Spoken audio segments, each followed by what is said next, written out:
Hi everybody, it's our last day here at Streaky Bay. We've packed up and we're ready to roll out in the morning. But I do want to just share about New Year's. Here we are, it's 4th of January I think. I don't know, I'm holidays, I'm not really sure. It is. So, and as people do the new year, we come up with New Year's resolutions or, what are we going to drag from 2025 into 2026 with us. And it was good this morning. We went to the local Family Life Church, and guess what? It was the same message there about what are we going to leave behind in 2025 and what should we take with us. And there's good things that we should take with us, of course. A lot of people start new jobs in the first month of the new year. You might be having a baby in 2026. You might be getting married. Great things. Or there might be some things you need to leave behind. Problems that you really don't want to have anymore. I've got a problem. I made a mistake. Cecily and I bought a coffee van from China. Good. But I did very poorly looked at the costs of shipping it over and port charges and customs charges and all that, and it turns out all those things are more than the van. So that's what we're taking into 2026 with us.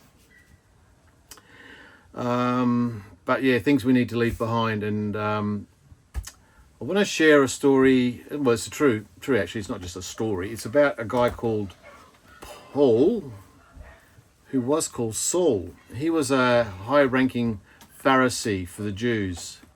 Now, some of you are Christians and you're listening and you know what I'm talking about. Some of you might not be Christians and you won't know what I'm talking about. Pharisees were the high-ranking Jews that made sure that the Jews followed the law. And being a Christian was not part of being in the Jewish law. So the Pharisees persecuted Christians back in the early days, just after Jesus had died on the cross, gone away for 3 days in a tomb, and then he was resurrected.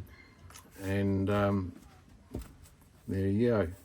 He's still around today with his Father in heaven. So the church began then. That's when the Christian church began. And back in the early days, it was called the Way.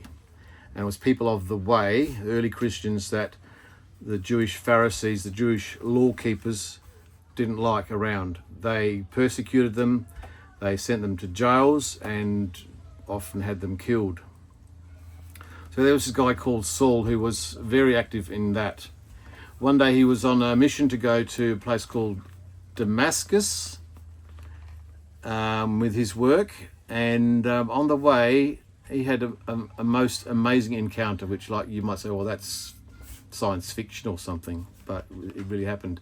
On the way, he was suddenly had a bright light set on him and a voice, and the voice was that of Jesus speaking to him and says, Saul, Saul, why do you persecute me?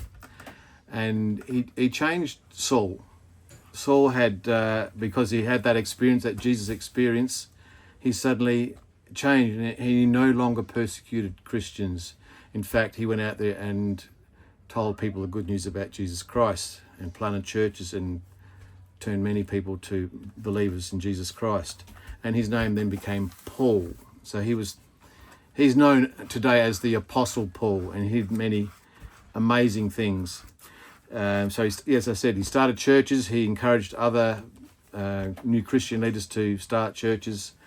And what I want to share with you today is from a letter he wrote to a group of people from a place called Colossae, and it's the letter to the Colossians.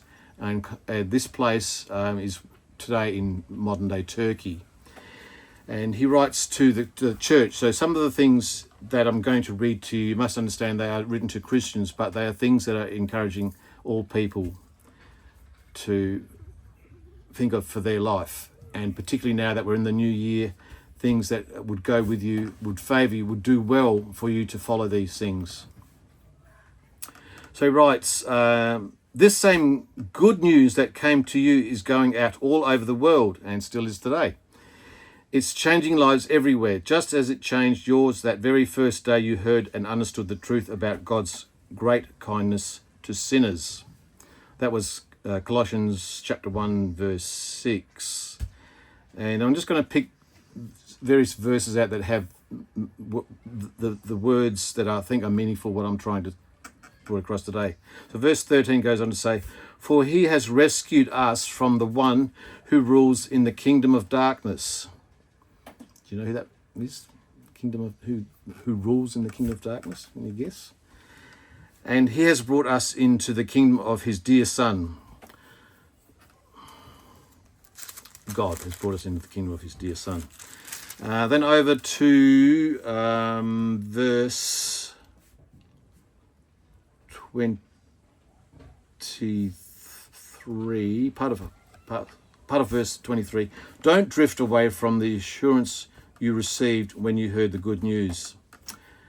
Chapter 2, verse 8. "Don't let anyone lead you astray with empty philosophy and high-sounding nonsense that come from human thinking and from the evil powers of this world, and not from Christ." Chapter 3, verse 5. "So put to death the sinful earthly thinkings lurking within you. Have nothing to do with sexual sin, impurity, lust, and shameful desires. Don't be greedy for the good things of this life, for that is idolatry. God's terrible anger will come upon those who do such things. You used to do them when your life was still part of this world, but now is the time to get rid of anger, rage, malicious behavior, slander, and dirty language. Don't lie to each other, for you have stripped off your old evil nature and all its wicked deeds."